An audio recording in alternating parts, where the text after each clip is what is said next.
Hi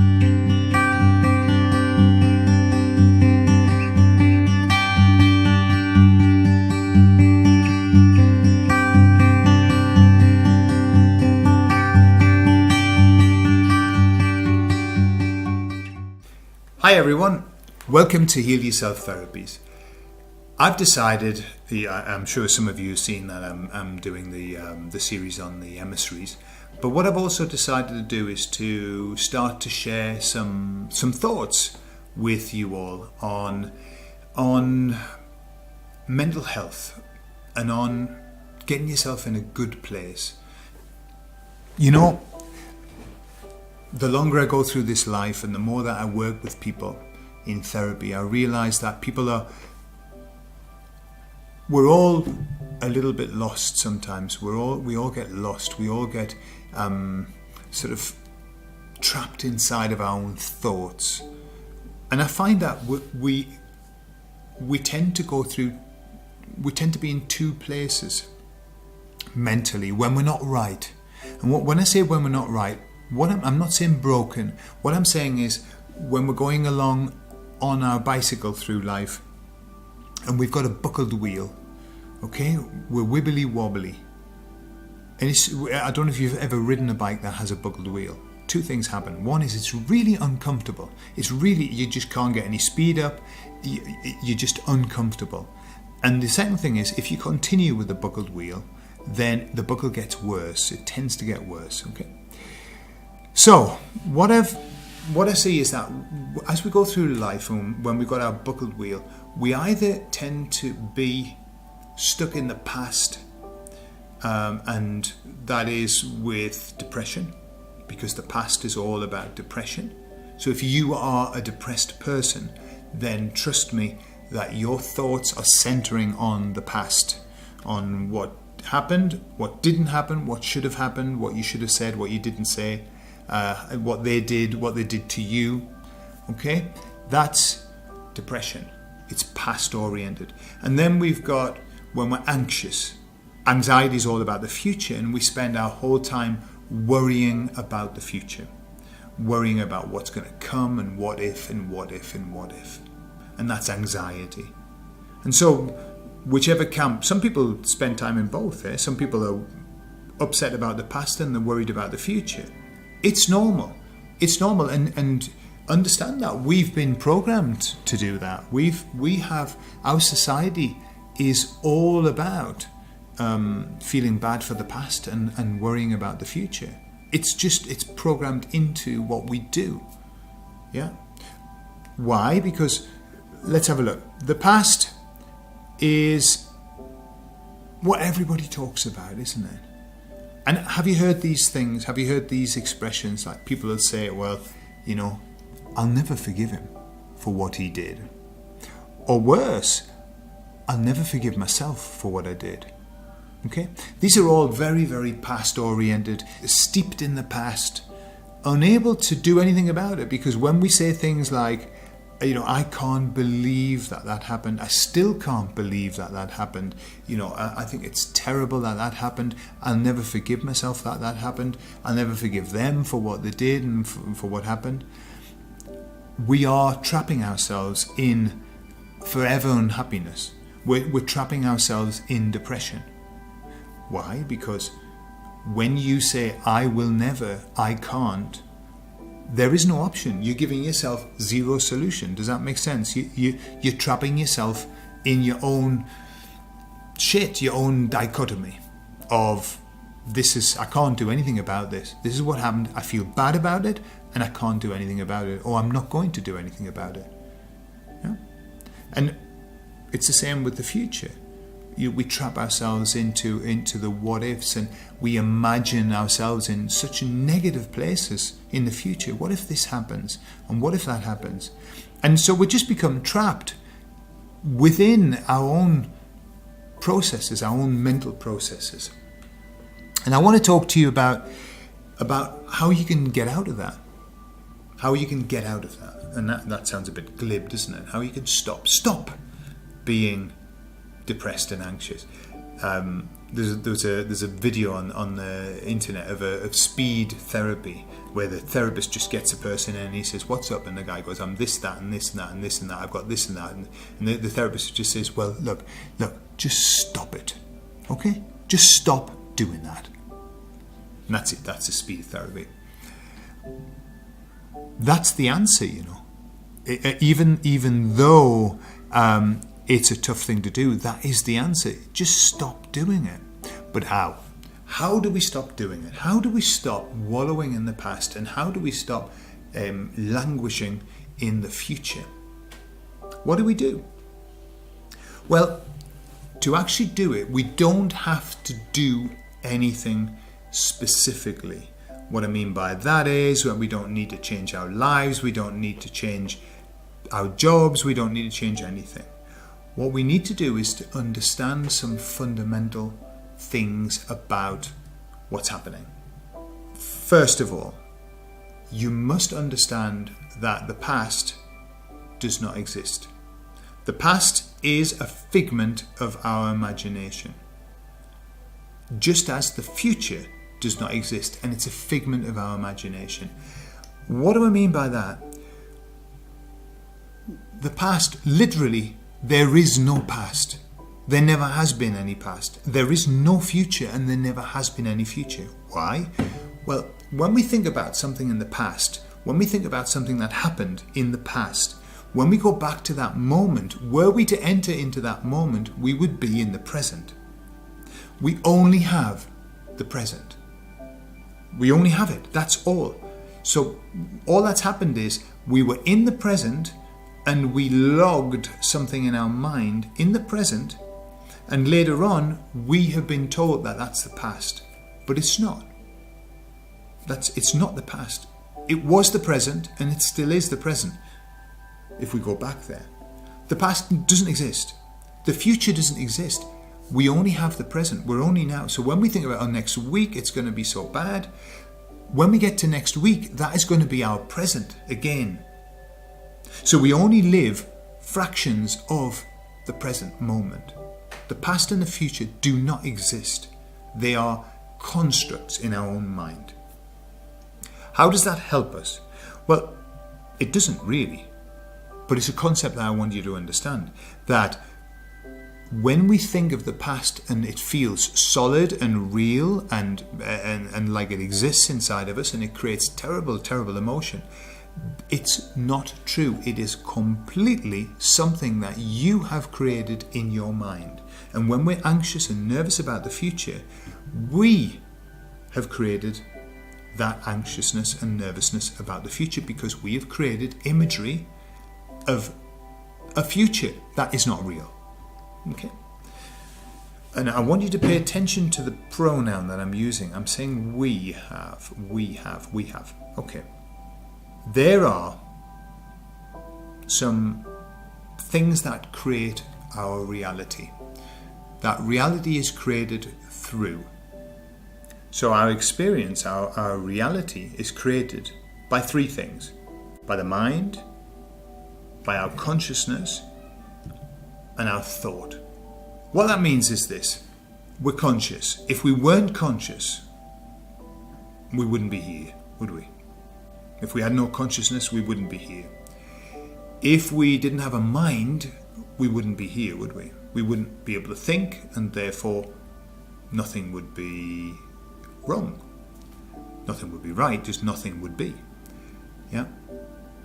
And if we didn't have thoughts, then we wouldn't have any experience. We wouldn't be, would we? Without our thoughts, we are nothing. As I say, I think, therefore I am. Without thought, we would be nothing. So without our consciousness, we would be nothing. Without our mind, we would be nothing. And without our thoughts, we would be nothing. How does that help you?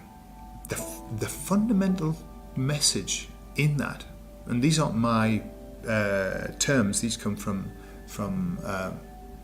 somebody else. If we were going to put a pronoun onto a possessive pronoun, that's my, your, whatever, onto thoughts, consciousness, and mind, it would be my thoughts, My consciousness and my mind. You see, imagine you've got a problem, right? Imagine somebody did something to you terribly 50 years ago, 30 years ago, 20 years ago, 10 years ago, yesterday. If you didn't have your mind, that problem wouldn't exist, would it? If you didn't have your thoughts, that problem wouldn't exist. And if you didn't have your consciousness, that problem wouldn't exist. Okay? You see, it's all about your mind, your consciousness, your thoughts. Because, for example, imagine you were there, something happened, and I watched it. I watched you being hurt by this person, allowing yourself to be hurt, by the way, by this person. Then, later on, if I remembered what happened to you, maybe I would feel something, but if I didn't know you and I just watched it, maybe I'd feel nothing. Yeah, if I didn't like you, maybe I'd feel good about it. Yeah? If I didn't know you, I'd feel neutral. If I knew you, maybe I'd feel a bit sad for you. Okay? But what would you feel if you didn't have a mind, if you didn't have your thoughts, and if you didn't have your consciousness? You would feel nothing. So it's your experience that only you can respond to. Yeah? So if we took away all of your mind, consciousness and thought, the problem would not exist. Okay? Because it's not my problem. I just observed it. It's not my problem. Okay? What am I saying? What I'm saying is that what that shows is that all problems that we have only exist because we make them problems, because we turn them into problems. And the only reason that they're there is because we think about them, we maintain them in our mind, and we're conscious of them. If we weren't here, the problem wouldn't be here. We are the sole architects of our problems. We are the only people responsible for our problems. What does that mean? That means that when somebody does something to you that upsets you, it isn't the act that upsets you. It isn't what they do that upsets you. It isn't the person that upsets you. What upsets you are the thoughts that you have about what happened, are the way that you hold it in your consciousness, and the way that you keep it and store it in your mind. You create every feeling that you have in your body. You are the source. You are responsible for everything that you create. In the future, when something is going to happen and you were worried about it, the only reason that you are feeling the emotions is because you are holding that thought in your mind and you are conscious of that thought. You are making it happen. Now that might come as not a shock at all, or it might come as a shock. Or you might think, well, I know that. Of course I'm making my own feelings. But you want to listen to the language that people use when they are talking about these kind of things.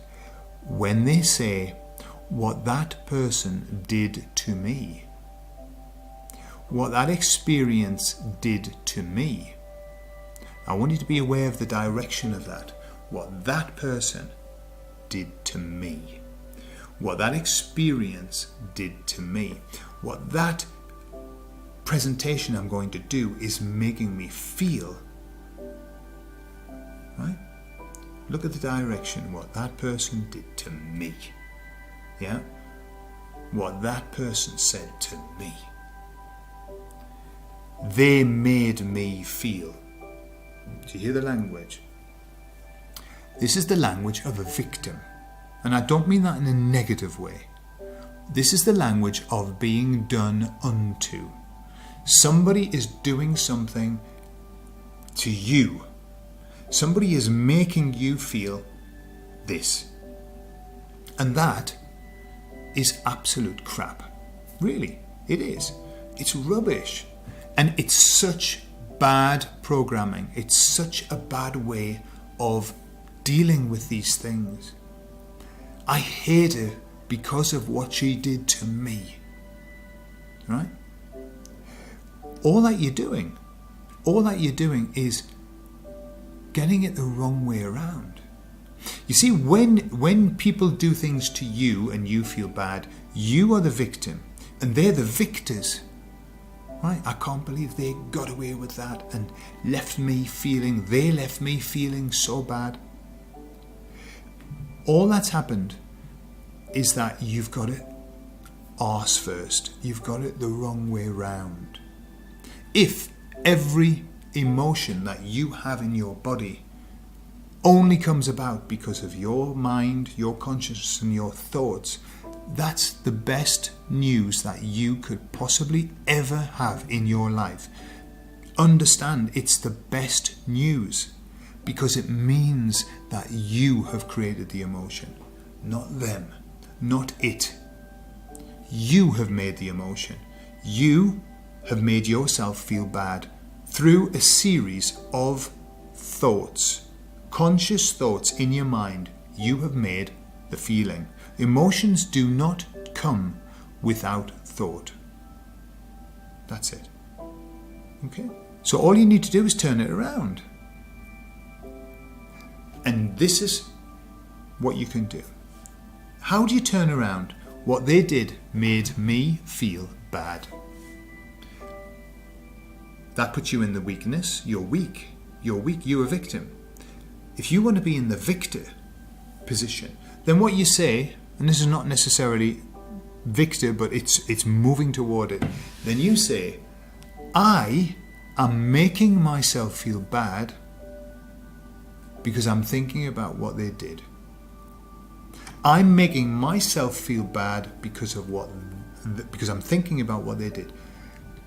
Can you see the difference? I am feeling very, very negative about what happened. And if you want to add, I am making myself feel very negative about what happened. Beautiful. That is the biggest step change that you can possibly make in terms of taking ownership of your life. And it isn't just about ownership.